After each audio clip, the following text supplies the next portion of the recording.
मागील पानावरून.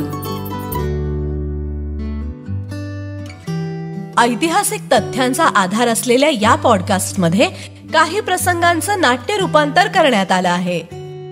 आपल्या सगळ्यांनाच माहिती आहे, महाराष्ट्रात बहुसंख्येने मराठा जातीचे लोक आहेत आणि मराठा तरुण त्याला आरक्षणाची गरज आहे का, हा गेल्या अनेक वर्षांपासून महाराष्ट्राच्या राजकारणाचा कळीचा मुद्दा राहिलेला आहे. आता मराठा तरुण, त्याचा विकास, त्याची प्रगतीची दिशा या सगळ्याबद्दल बोलत असताना एका व्यक्तीनं अत्यंत मूलगामी काम 19व्या शतकात करून ठेवलेलं आहे. त्याबद्दल बोलणं आग्रहाचं आहे आणि अत्यंत जरुरीचं आहे.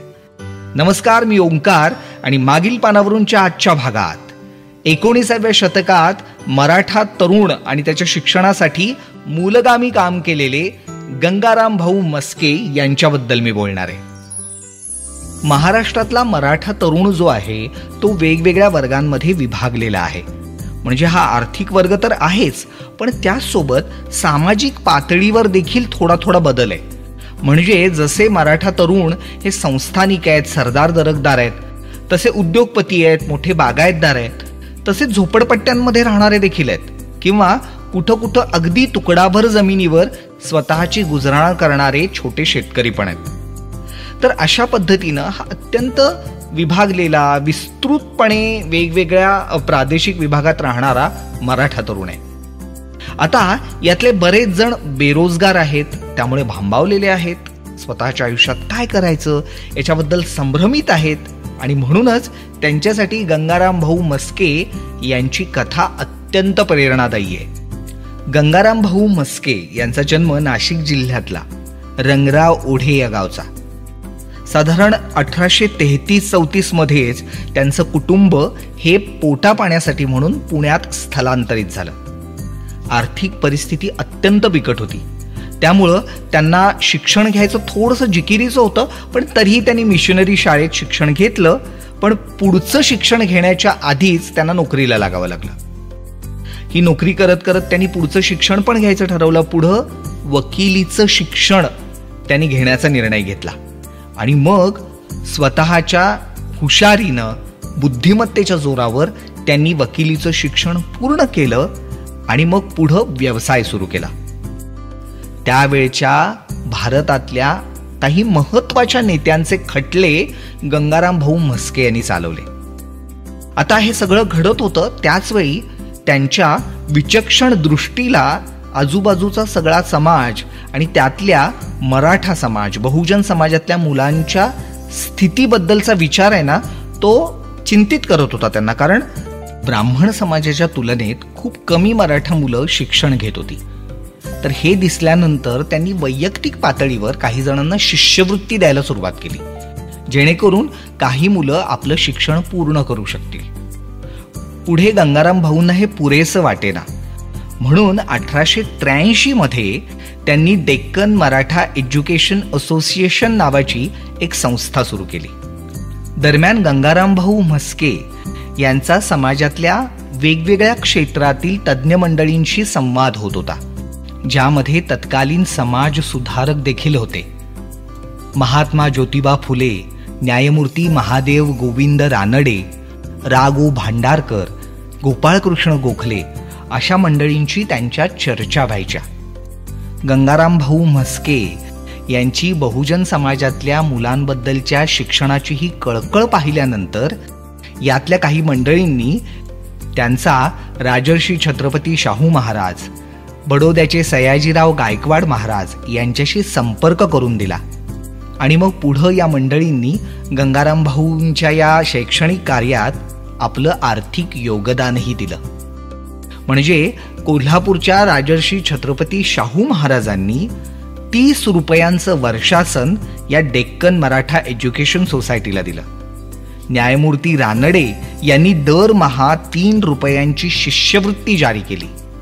अशा पद्धतीनं मदत मिळत गेल्यामुळं त्यावेळच्या मराठा समाजातल्या तळागाळातल्या अनेक मुलांना आपलं शिक्षण पूर्ण करता आलं.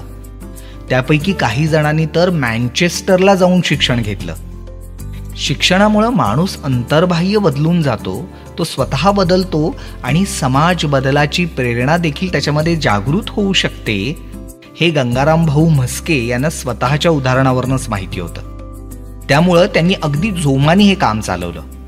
शैक्षणिक कार्य करत असतानाच महात्मा ज्योतिबा फुले यांच्या सत्यशोधक समाजाच्या कार्यातही त्यांनी हिरिरीनं सहभाग घेतला.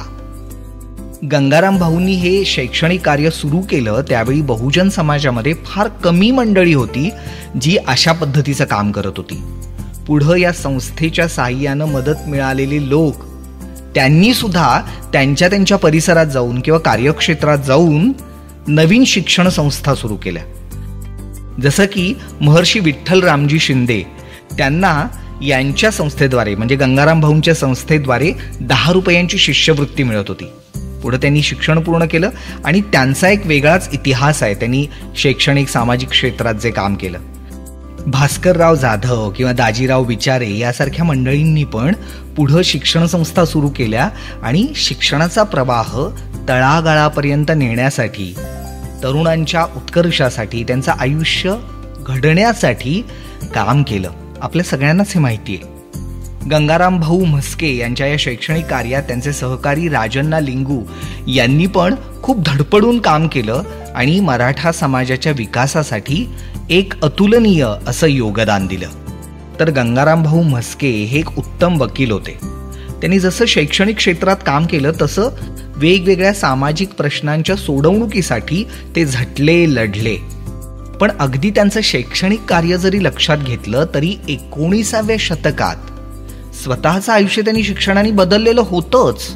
ते उत्तम वकिली करू शकले असते, भरपूर पैसा कमवू शकले असते, पण त्यांनी आपलं लक्ष हे मराठा तरुणांच्या शिक्षणाकडं वळवलं. आज महाराष्ट्रात शिक्षणाचा बाजार झाला. आपल्याला माहिती आहे इतके सगळे शिक्षण सम्राट, शिक्षण महर्षी आहेत, पण ही जी खरी तळमळ आहे जी गंगाराम भाऊ म्हस्के यांच्याकडे होती ती आज थोडीशी कमी झाली आहे, विरळ झाली आहे असं म्हणायला हरकत नाही.